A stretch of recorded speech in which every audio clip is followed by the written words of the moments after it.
এই যে এটা হচ্ছে উপজেলা পর্যটন সেবা কেন্দ্র, এখানে আমাদেরকে গাইড নিতে হবে। কোটি টাকার সকালবেলা আমির তুমি সুমন কি বলছো? সুমন কিছু বলার নাই, মানে পুরো একটা রাস্তায় আমাকে যেভাবে তুমি অপমান করেছো। এর ইতিহাস রহস্যময়। লোকাল বম, মারমা, মোরো, খমি আর ত্রিপুরা উপজাতির মিথ অনুসারে এটা একটি প্রাচীন ড্রাগন বা বগার বাসস্থান। সুন্দর পরিবেশ, এত বর্ণনা করা যাইতেছে না। সুমন কি মিস করলি রে ভাই? মেঘের ভিতরে ঠান্ডা বাতাস, এক অনিন্দ সুন্দর পরিবেশের সৃষ্টি হয়েছে। এটা হচ্ছে মুনলাই পাড়া। বন্ধুরা, কল্পনা করো তুমি পাহাড়ের গভীর দিয়ে ছুটছো, চারপাশে সবুজ পাহাড়ের অসীম ঢাল যেন একটা সবুজ রেশমের চাদর বিছিয়ে আছে। সামনের প্রতিটা বাঁকে সূর্যের আলো পড়ে সোনালি আভা ছড়াচ্ছে। উপরে নীল আকাশে সাদা মেঘের খেলা যেন একটা কাব্যিক নৃত্য, যেখানে মেঘের কোমল ছায়া পাহাড়কে আলতো করে জড়িয়ে ধরে, আর বাতাসে ভেসে আসছে পাহাড়ি ফুলের ভারী সুগন্ধ। পূর্ণিমার রাতে এই সৌন্দর্য হয় আরো জাদুকরী। অন্ধকারের কালো পর্দায় চাঁদের সোনালি আলো মেঘের মধ্যে ছড়িয়ে পড়ে, মেঘগুলো যেন সোনার রেশমি পদ্মা হয়ে ওঠে। পাহাড়ের চূড়াগুলো চাঁদের আলোয় চকচক করে, আর তুমি সেই আলোয় হারিয়ে যাচ্ছ। এটা কোনো স্বপ্নের দৃশ্য নয়, এটা আমাদের বাংলাদেশের পাহাড়ি সৌন্দর্য। এটা আমাদেরই কেওকেরাডাং, যেখানে রাস্তা আমাদেরকে সরাসরি মেঘের কোলে নিয়ে যায়, আর প্রতিটা মুহূর্ত যেন নতুন নতুন অ্যাডভেঞ্চারের জন্ম দেয়। হ্যালো বন্ধুরা, আমি আজগর মাসুদ সূর্য, তোমাদের সেই ট্রাভেলার বন্ধু যে রাস্তার ধুলোতে, পাহাড়ি ছায়, সমুদ্রের বিশালতায় হারিয়ে যেতে ভালোবাসে। আর তোমাদেরকে স্বাগত জানাই আমার বাংলা ট্রাভেল স্টোরি সিরিজের এই বিশেষ পর্বে। আজ তোমাদের নিয়ে যাব কেওকেরাডাং এর চূড়ায়, যা বাংলাদেশের দ্বিতীয় সর্বোচ্চ পাহাড়, যেখানে মেঘের আলিঙ্গন আমাদের জীবনকে নতুন এক স্বপ্নের ভেলায় ভাসিয়ে নিয়ে যায়। আমি সম্প্রতি এই পাহাড়ি রাস্তায় গিয়েছি, রোদ, বৃষ্টি, মেঘ, ধুলো, কুয়াশার হাসির মধ্য দিয়ে। আর আজ তোমাদের দেব একটা কমপ্লিট বিস্তারিত গাইডলাইন, কিভাবে যাবে, কিভাবে দেখবে, কি খাবে, কত খরচ হবে, ভালো মন্দ সব মিলিয়ে, যাতে তোমাদের যাত্রা সহজ হয়, উপকৃত হও এবং ভিডিওটি যেন সবাইকে মেঘের দেশে ছুটে আসতে আরো বেশি উৎসাহিত করে। এখন চলো মেঘের মধুর আলিঙ্গনে হারিয়ে যাই।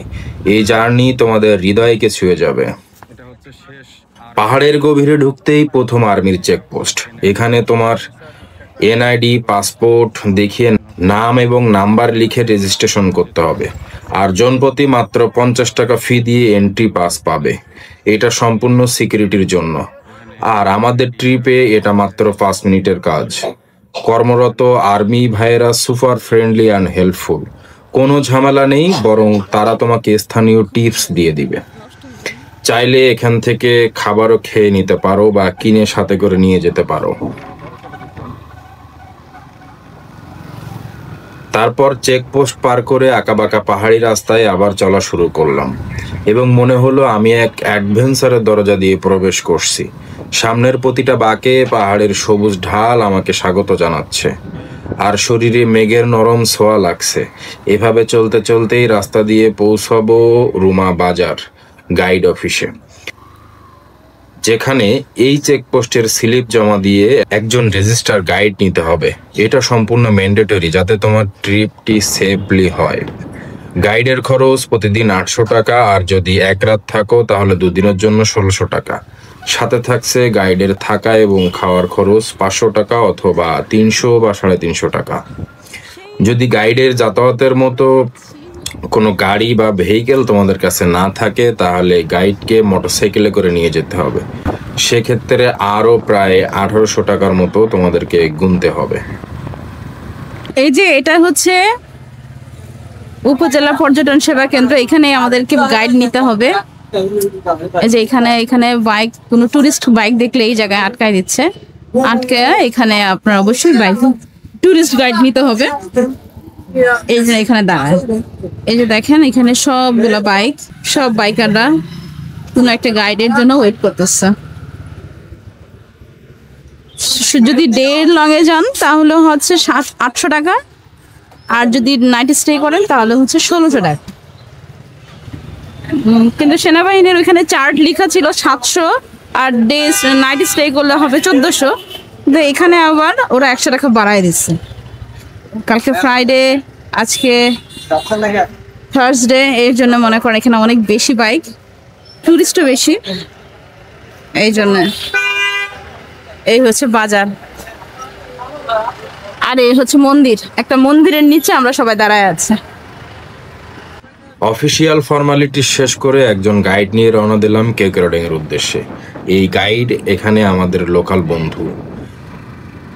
সে এই ভয়ঙ্কর রাস্তার গল্প এবং বগা লেকের লোককথা শুনিয়ে শুনিয়ে আমাদেরকে নিয়ে যাচ্ছে, আর আমাদের অ্যাডভেঞ্চারকে আরো মজাদার করে তুলছে। এখানে আরেকটা ইনফরমেশন দিয়ে রাখি, প্রতি 15 জনের জন্য একজন করে গাইড বরাদ্দ। তো আপনারা যারা 1 জন 2 জন অথবা 3 জন আসবেন, তারা কিভাবে গাইড নেবেন? তারা মূলত প্রথম যে আর্মি চেকপোস্টটা পড়বে, সেখানে আপনাদের মতো অনেকে আসবে, কারোর সাথে কথা বলে তাদের সাথে যুক্ত হয়ে যেতে পারবেন, অথবা আপনাদের গাইডের সাথে কথা বলে অন্য কোনো গ্রুপের সাথে যুক্ত হয়ে যেতে পারবেন, তখন খরচটা কমে আসবে। রাস্তায় এগোতেই পড়লো বাংলাদেশের সব থেকে পরিষ্কার এবং সুন্দর গ্রাম মুনলাই পাড়া। পরিষ্কার পরিচ্ছন্ন রাস্তা, এ যেন একটা মডেল ভিলেজ। ফুলের বাগান, সাজানো গোছানো ঘরবাড়ি, আর রাস্তার পাশের ড্রেনগুলো এতটাই চকচক করছে যে মনে হয় প্রকৃতি নিজে হাতেই এটি পরিষ্কার করছে। যেখানে আদিবাসী পরিবারের হাসি আর ফুলের গন্ধ মিশে এক মধুর পরিবেশ সৃষ্টি হয়েছে। এত সুন্দর একটা গ্রামের পাশ দিয়ে যাচ্ছি, যদি একটু গ্রামে না দাঁড়াই তাহলে কেমন হয় না? চলুন একটু গ্রামটা ঘুরে দেখি। এটা হচ্ছে মুনলাই পাড়া। মুনলাই পাড়া বাংলাদেশের সব থেকে পরিষ্কার গ্রাম হিসাবে পরিচিত। আসলেই হচ্ছে পরিষ্কার, মানে রাস্তার পাশেও নর্দমা থেকে শুরু করে প্রত্যেকটা জায়গা পরিষ্কার এবং ফুল গাছ লাগানো। একটা জিনিস দেখাই,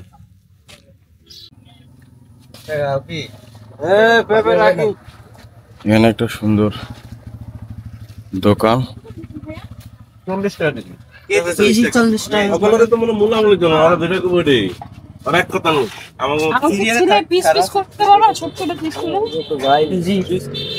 মুনলাই পাড়ায় সুন্দর একটা কিছু সাবি আসছে ঢাকার থেকে, ইঞ্জিন ব্রেক ট্রেক না, এসব ব্রেক মারতেছে, মারতে থাকবে। জীব বৈচিত্র্য রক্ষায় সচেতন হন, এরকম বিভিন্ন সুন্দর সুন্দর সাইনবোর্ড দেয়া আছে। আসলে গ্রামটা অনেক পরিষ্কার পরিচ্ছন্ন।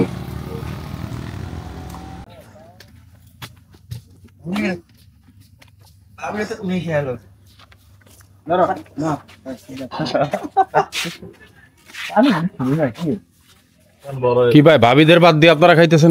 এটা কি? পায়লা। পায়লা কি? মজা লাগে। আমরা আমরা ওই যে টিপা দিয়ে দিয়ে টিপে দিতে নরম করে তারপরে খাই। নাইস জিনিসটা, আই লাভ দিস। আমি এটা নিবো, অনেক এত।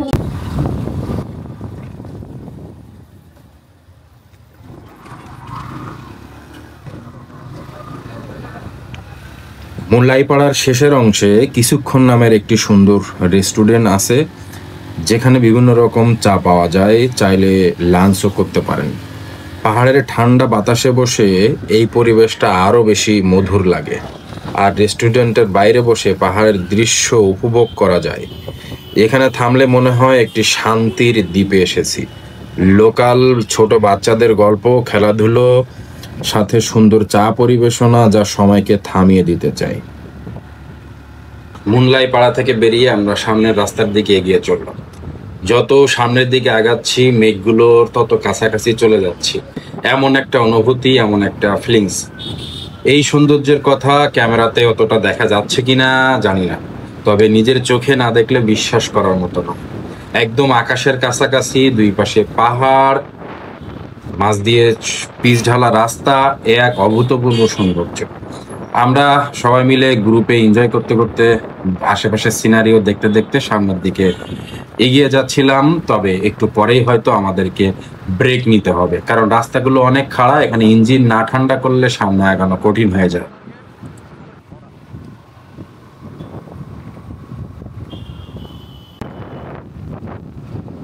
একটু সামনে এগিয়ে একটা ছোট আদিবাসী বাজারে থামলাম। মূলত গাড়ির ইঞ্জিন ঠান্ডা করতে এখানে থামা হলো।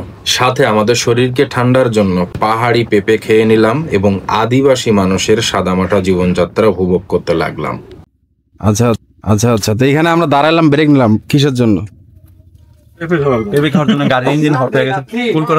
আচ্ছা আচ্ছা, আমরা তো আসছি ঢাকা থেকে, ভাইয়েরা আসছে হচ্ছে বরিশাল থেকে আর কি, ভোলা।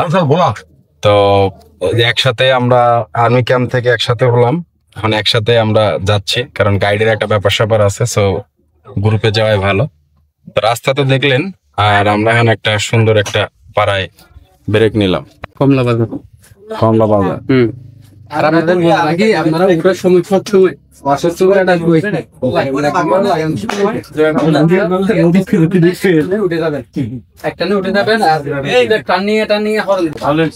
দেখেন কত সাধারণভাবে তারা জীবনযাপন করে।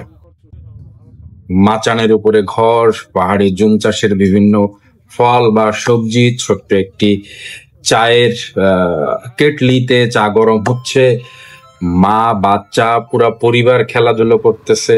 একটা অসাধারণ প্রশান্তি যেন নেমে আসলো পাহাড়ি এই জীবনটা দেখে। আর আপনারা শুনতে পেলেন, গাইড আমাদেরকে সতর্ক করতেছিল পরবর্তী ভয়ঙ্করতম রাস্তাগুলো কিভাবে অতিক্রম করতে হবে, কত নম্বর গিয়ারে উঠতে হবে, ডিটেইলস ধারণা দিচ্ছিল। কারণ এখানে অনেক ধরনের অনাকাঙ্ক্ষিত ঘটনা ঘটে থাকে না খেয়াল করার জন্য। তারপর পৌঁছে গেলাম সে আমাদের প্রথম কাঙ্ক্ষিত স্থান বগা লেক। এখানে আর্মির কাছে আমাদের সমস্ত কাগজপত্র জমা দিয়ে কিছুক্ষণ থামলাম, আর বগা লেকের সৌন্দর্যে হারিয়ে গেলাম। এটা হচ্ছে বিজিবির শেষ চেকপোস্ট। আর্মির চেকপোস্ট থেকে ইস্যুকৃত পেপারস বা ডকুমেন্ট গুলো এখানে এসে সাবমিট করতে হয়, যে কাজ আপনাদের গাইডরাই করবে। তো গাইড যথারীতি তার কাজ করতে থাকলো এবং আমরা বগা লেকে নামলাম। বগা লেক বাংলাদেশের সব থেকে সুন্দর প্রাকৃতিক হ্রদ। ভূপৃষ্ঠ থেকে 2700 ফুট উচ্চতায় যা অবস্থিত। এর ইতিহাস রহস্যময়।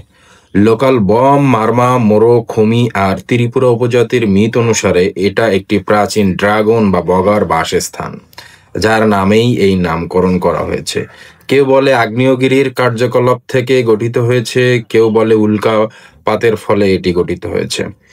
সেটা যাই হোক, প্রায় 1000 বছরের পুরাতন এই হ্রদ চারপাশে পাহাড় আর জঙ্গলের মোড়কে ঘেরা। নীল জলে যেন আকাশের প্রতিচ্ছবি। দুপুরের সূর্যের আলোয় যা আরো বেশি চকচক করছে। আমরা এখানে ছবি তুললাম, ভিডিও করলাম, আর আশেপাশের লোকাল রিসোর্ট গুলো দেখলাম। যারা কেওক্রাডাঙে থাকার জায়গা পায় না, তারা চাইলে এখানে জনপ্রতি 500 বা 1000 টাকায় রাত কাটিয়ে সকালে বা সন্ধ্যায় কেওক্রাডাঙে গিয়ে সূর্যোদয় দেখতে পারেন। তাছাড়া সমুদ্রপৃষ্ঠ থেকে এত উপরেই বগা লেকের শান্ত পরিবেশে পরিষ্কার স্বচ্ছ পানিতে গোসল করলে মনে যেন অসাধারণ শান্তি ফিরে আসে। প্রকৃতির একদম কাছাকাছি, নেটওয়ার্কের বাইরে নিরিবিলি পরিবেশ, যা উপভোগ করবেন অসাধারণভাবে। বগা লেক ছেড়ে রওনা দিলাম কেওক্রাডাঙের উদ্দেশ্যে। কিছু পথ পাড়ি দেওয়ার পর সামনে একটা জিনিস দেখা যায়। কি বলেন তো? এই যে দেখেন বগা লেক। এই বগা লেকটা প্রথম খাড়ার উপরে উঠেই এত সুন্দর একটা জায়গা, এখান থেকে উপভোগ করা যায়। তারপর আমাদের যাত্রা শুরু হলো আরো উপরের দিকে। এখান থেকে কিছুটা পথ সামনে এগিয়ে পথে পড়লো দার্জিলিং পাড়া, যা ভারতের দার্জিলিং নয়, একটি সুন্দর শান্ত আদিবাসী পাড়া। কেওক্রাডাঙের পাদদেশে এই গ্রামটিতে 35টা পরিবার বসবাস করে। আমাদের সময় স্বল্পতার কারণে এখানে আর আমরা থামতে পারিনি। যাওয়ার সময় থেমেছিলাম, সেই রিভিউটি আপনাদেরকে দিলাম। দার্জিলিং পাড়া পার হয়ে শুরু হয় সেই ভয়ঙ্কর খাড়া 2টা খাত। কেওক্রাডাঙে পৌঁছানোর জন্য মোট 2টা খাড়া বা সব থেকে উঁচু জায়গা পার করতে হয়। তো আমরা অলরেডি একটা খাড়া জায়গা পার করে এসেছি। এরপরে শেষ খাড়াটা পার হতে পারলেই আমরা পৌঁছে যাব আমাদের সেই কাঙ্ক্ষিত গন্তব্য কেওক্রাডাঙ। এত সুন্দর পথ, যত উপরে আসতেছি কানগুলো তালা লেগে যাচ্ছে, এক্সাইটমেন্ট বাড়তেছে। প্রথম একটা খাড়া পার হতে পেরে উত্তেজনা তো আরো বেড়ে গিয়েছে, সাহস কনফিডেন্স দ্বিগুণ হয়ে গিয়েছে। তো আমাদের সামনে তো এগিয়ে যেতেই হবে। পরবর্তী খাড়াটা শুনতেছি আরো বেশি খাড়া, বাট যতই খাড়া হোক আপনি গাড়ি ক্লাচ চাপবেন না, ব্রেক ধরবেন না, কনফিডেন্টলি এক গিয়ার দিয়ে উপরে উঠে যাবেন। আর সামনের গাড়ির থেকে পিছনের গাড়ি একটু দূরত্ব মেনটেন করবেন, যাতে সামনের গাড়ির কোনো অসুবিধা হলে আপনার অসুবিধা না হয়। না হয় উপর থেকে সামনের গাড়ির যদি কোনো অ্যাক্সিডেন্ট হয় আপনিও বিপদে পড়তে পারেন।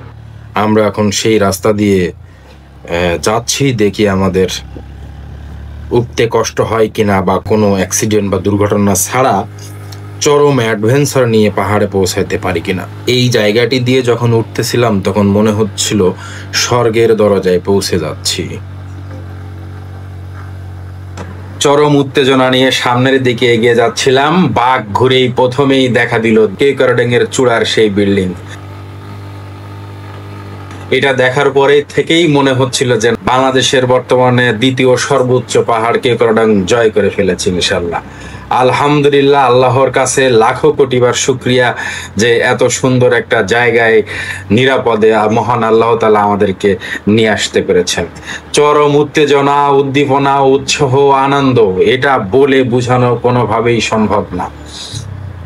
986 মিটার উচ্চতায় দাঁড়িয়ে চারপাশে পাহাড়ের সমুদ্র, মেঘের নরম ছায়া যেন আমাকে আলিঙ্গন করছে।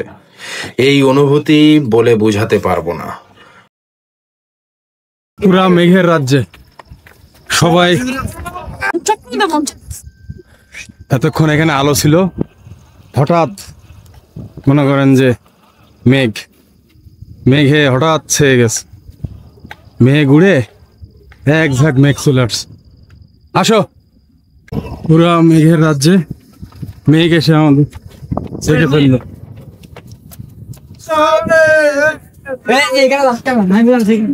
সবাই মেঘ আসার সাথে সাথে খুব এনজয় করতেছে।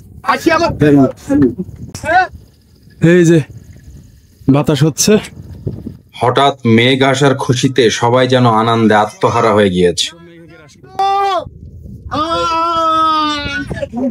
বিকাল হতে না হতেই মেঘের সারি এসে আমাদের ঘিরে ফেললো।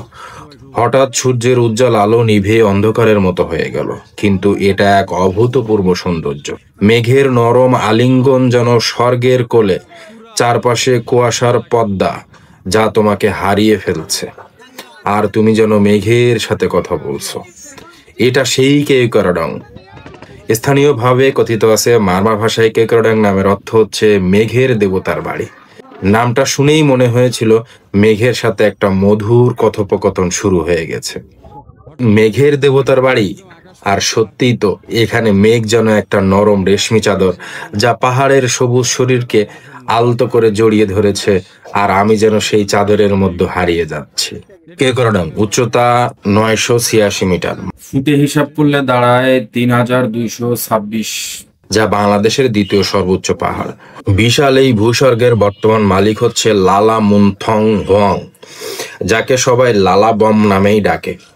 মারমা কমিউনিটির এই গর্বিত ব্যক্তি চূড়ায় কটেজ আর রেস্তোরাঁ চালান। তার চোখে পাহাড়ের গভীরতা আর হাসিতে লোকাল কালচারের উষ্ণতা। বন্ধুরা, এখানে দাঁড়িয়ে আমার মনে হচ্ছে বাংলাদেশের ছাদে উঠেছি। চারপাশে পাহাড়ের সবুজ সমুদ্র যেন এক অসীম ক্যানভাস, যেখানে প্রতিটা ঢালে সূর্যের আলো সোনালি আভা ছড়ায়। মাথার উপর হঠাৎ মেঘ, হঠাৎ রোদ, হঠাৎ বৃষ্টি আমাদেরকে ভিজিয়ে দেয়, আর দূরে মিয়ানমার সীমান্ত যেন একটা রহস্যের দৃশ্যপট। একদিকে পুরা মেঘে আকাশ হয়ে গেছে, অন্যদিকে সেনাবাহিনী ধুমায় ফায়ার করতেছে, গ্রুম গ্রুম ফায়ারিং প্র্যাকটিস হচ্ছে ওদের। তো এক অসাধারণ অসাধারণ অসাধারণ সুবহানাল্লাহ, অসাধারণ সুন্দর, অসাধারণ সুন্দর।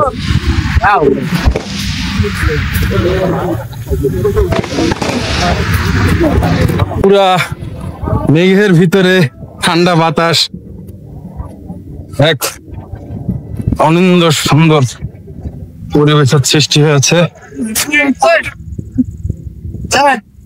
দেখেন কিভাবে বলে বর্ণনা করবো। মানুষ জীবনে এমন কিছু মুহূর্ত আসে যা ভাষায় বললে বর্ণনা করা যায় না। বন্ধুরা অন্য মানুষের বা অন্য বন্ধুদেরও উচ্ছ্বাস দেখেন, তারা ভিডিও কলে অন্য বন্ধুদের সাথে যুক্ত হয়ে কিভাবে তাদের উচ্ছ্বাস প্রকাশ করতেছে। এত সুন্দর পরিবেশ, এত এই বর্ণনা করা যাইতেছে না। মেঘের রাত এক কথায়। সুমন, কি মিস করলি রে ভাই, কি মিস করলি? আমরা তোরে অনেক কোটি টাকার সকালবেলা যে আমির তুমি সুমন নিয়ে কি বলছো? সুমন নিয়ে কিছু বলার নাই। মানে বিকালের টাইম, পাহাড়ের উপরে প্রচন্ড রোদ ছিল। রোদের পরে হঠাৎ এই মেঘ আসার পরে এখানে আসা প্রত্যেকটা মানুষ আনন্দে আত্মহারা হয়ে গিয়েছে। প্রত্যেকটা মানুষ প্রায় পাগল পারা হয়ে গিয়েছে, আপনারা দেখেই বুঝতে পারতেছেন। এই সৌন্দর্যের বর্ণনা কিভাবে দিব আসলে বুঝে উঠতে পারতেছি না। জিনিসগুলো এতটাই সুন্দর, এতটাই সুন্দর, মানে ওদের দেখাই মেঘগুলো কেমনে বাতাসের সাথে উড়ে যাচ্ছে, দেখেন একটু। বাতাসের সাথে মেঘ, সাথে বাঁশ গাছ দুলতেছে, তাহলে মেঘের স্পিডটা কত এটা বুঝতেছেন আশা করি। এটা শুধু ট্রিপ নয়, এটা একটা আত্মার খোরাকের যাত্রা, যেখানে আমি নিজেকে আবার নতুন করে খুঁজে পেয়েছি। কিন্তু এই যাত্রায় কিছু মানুষকে অনেক বেশি মিস করেছি। সুমন ভাই, যার সাথে এই রাস্তায় আসলে গল্প হাসির ঝড় তুলতাম। তানহাজ, যার অ্যাডভেঞ্চারার চোখে পাহাড় দেখতাম। রাসেল ভাই, যিনি আমাদের মুরব্বী, যার কথাতে শরীরে একটা হিট চলে আসতো। মহাসিন, যার সাথে প্রতিটা মুহূর্ত হতো এক একটা স্টোরি। সবশেষ বলি শাহজাহান, যার মৃদু হাসি এই পাহাড়কে আরো বেশি আলোকিত করে তুলতো। ওদের ছাড়া এই সৌন্দর্য অসম্পূর্ণ লাগলো। মনে হলো এই মেঘের কোলে ওদের সাথে গল্প করলে, চাঁদের আলোতে আড্ডা দিতে পারলে আরো বেশি সুন্দর হতো। সামনের এই গাড়িটির পিছনে যে রাস্তাটি দেখতে পাচ্ছেন, সেটা হচ্ছে রাজস্থলী থেকে যে সীমান্ত সড়কটি এসেছে সেটার সাথে কানেকশনের রাস্তা। এখন কিছু ইনফরমেশন দেই। এখানে থাকার ব্যবস্থা, একটা 3 তলা পাকা বিল্ডিং আর 2টা কাঠের কটেজ রয়েছে। জনপ্রতি 300 টাকা সিট ভাড়া হিসাবে। একটা রুম নিলেও জনপ্রতি 300, সিঙ্গেল থাকলেও জনপ্রতি 300। প্রথমে দেখছিলেন ওই বিল্ডিংটা দেখা যাইতেছিল, এখন দেখেন টোটাল বিল্ডিংটা একদম কুয়াশার মতো মেঘে ঢেকে গিয়েছে।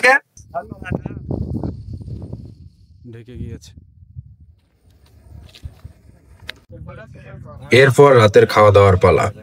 খাওয়া দাওয়া করলাম পাহাড়ি গরু বা গয়াল। গয়ালই বলে, যারা না চিনে তাদের জন্য বললাম গরু। ডাল ভর্তা বা আলু ভর্তা, যে কোনো একটা ভর্তা থাকবে, সাথে সাদা ভাত মানে জুমের চালের ভাত এবং ডাল, আর পাহাড়ি ফ্রেশ সবজি। এই মিলিয়ে থাকবে প্যাকেজ। আরেকটা প্যাকেজ আছে ডিম দিয়ে। তবে আমার কাছে গয়ালের মাংস, ভর্তা, ডাল এই প্যাকেজটাই বেশি ভালো লেগেছে, যা জনপ্রতি 350 টাকা। আর ডিমের প্যাকেজটি হচ্ছে 250 টাকা। খাওয়ার কোয়ালিটি মোটামুটি, এমন একটা জায়গাতে যে সেই খাবারটা পাচ্ছি ভালো, আলহামদুলিল্লাহ। খাওয়া দাওয়া শেষ করে রাতে তারার আকাশ, মেঘগুলো উপরে উঠে গিয়েছে। পূর্ণিমার রাতে এর সৌন্দর্য নাকি স্বর্গের ন্যায় ধারণ করে। তখন মেঘগুলো চাঁদের আলোয় আলোকিত হয়ে সোনালী হয়ে উঠে। পাহাড়ের চূড়া চকচক করে যেন একটা জাদুকরী রাত, যা সবার স্বপ্নকে আরো বেশি রঙিন করে দেয়। আচ্ছা, সকালের অবস্থা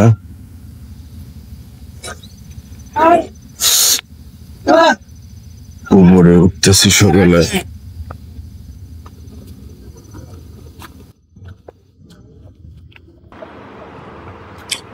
উপরে ওঠার সাথে সাথে ঠান্ডাটা ভালোই বুঝতেছি। উপরে কেন, নিচে আমাদের রুমগুলোতেও ঠান্ডা ছিল, আপনারা বুঝতে পারতেছেন। আমার গলাটা অলরেডি বসে গিয়েছে।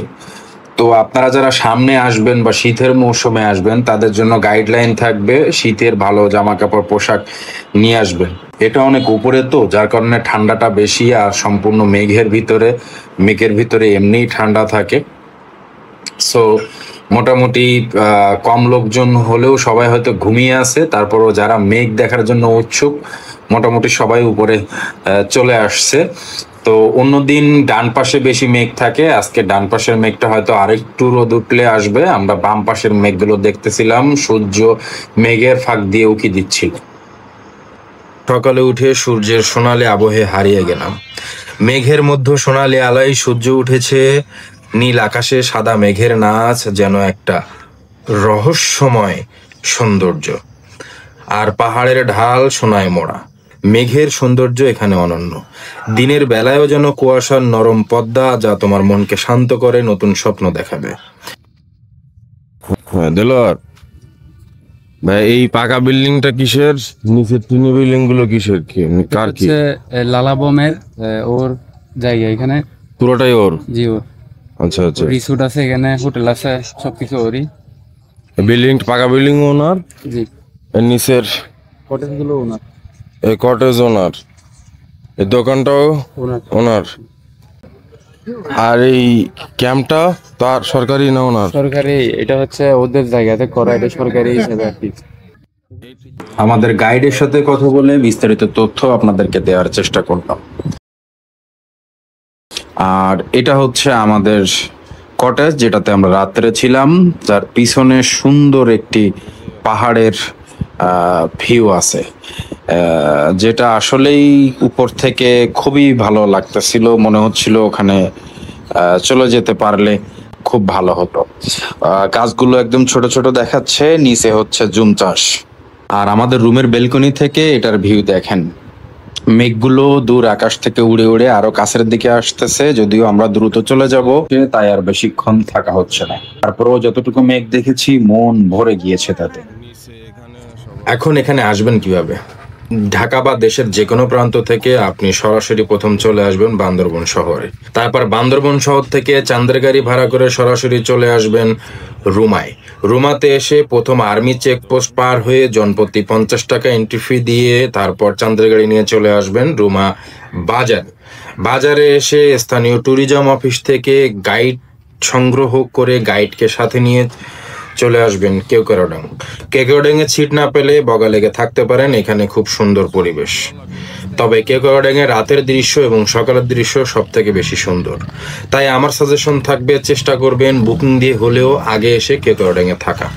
যদিও কেওক্রাডাং এ থাকাটা একটু কষ্টের, ছেলেদের জন্য কোনো বিষয় না, পরিবার নিয়ে থাকার মতো পরিবেশ এখনো কেওক্রাডাং এ তৈরি হয়নি। সেক্ষেত্রে পরিবার নিয়ে আসলে আপনারা বগালেকে আসবেন, পরের দিন সকালে ভোরে উঠে কেওক্রাডাং এ আবার উঠবেন এবং আগের দিন সন্ধ্যায়ও আবার কেওক্রাডাং এ থাকবেন। তাহলে সকাল এবং সন্ধ্যার দুইটা সৌন্দর্য উপভোগ করতে পারবেন। কি খাবেন, কোথায় থাকবেন, কত টাকা লাগবে, কিভাবে আসবে, সবই তো ডিটেইলস বললাম। তাহলে চলেন এবার দেখাই যে থাকার জন্য কোথায় বুকিং দিবেন বা এখানের পরিবেশটা কেমন। এটা হচ্ছে এই পাহাড়ের চূড়ায় একমাত্র রেস্টুরেন্ট। এখানে বসেই আপনাকে সবার সাথে খেতে হবে।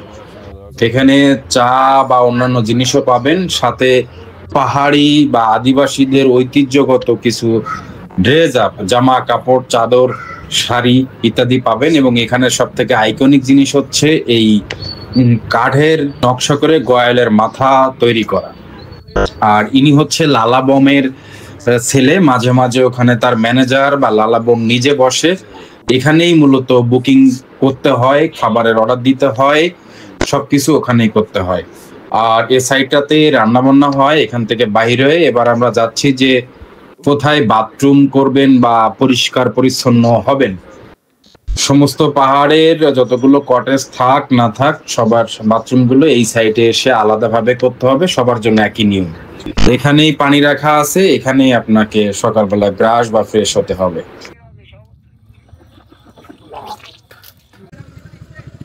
তো আমরা এখন কেওক্রাডাং থেকে বাইরে হয়ে যাচ্ছি রেডি হয়ে। আচ্ছা, তো যেটা বলার জন্য, কেওক্রাডাং এর তিতা এবং মিঠা।